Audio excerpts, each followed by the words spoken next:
윤석열 대통령에 대한 헌법재판소 탄핵 심판 변론 절차가 오늘로 마무리됩니다. 헌법재판소는 윤석열 대통령과 사건 청구인인 정청래 국회 탄핵소추단장에게 시간 제한 없이 진술할 수 있도록 했습니다.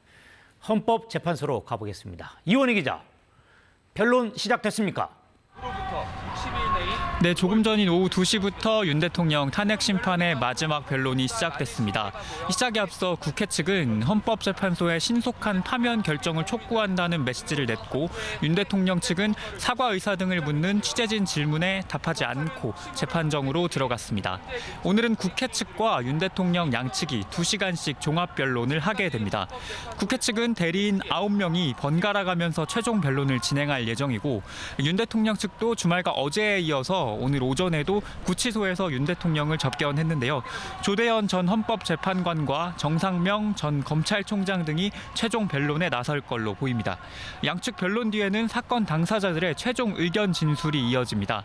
사건을 청구한 정청래 국회 법제사법위원장과 피청구인인 윤 대통령이 각각 진술하게 됩니다. 둘 다 당사자이기 때문에 시간 제한 없이 발언할 수 있습니다.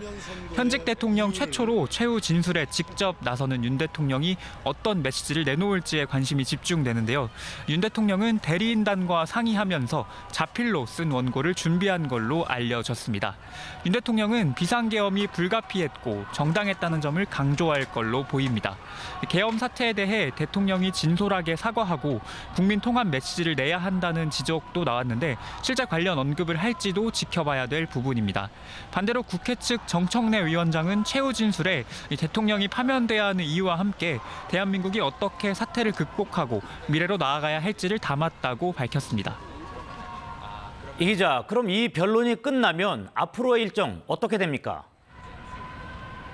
네, 헌법재판소는 오늘 마지막 변론이 끝나면 재판관끼리 의견을 나누는 평의에 들어갑니다. 이 탄핵 여부에 대한 의견을 모은 다음 표결을 통해서 결론을 내는데요. 이후에는 주심 재판관이 다수 의견을 토대로 결정문을 쓰고 소수 의견이 있으면 결정문에 반영하고 보완해서 확정하는 과정을 거칩니다.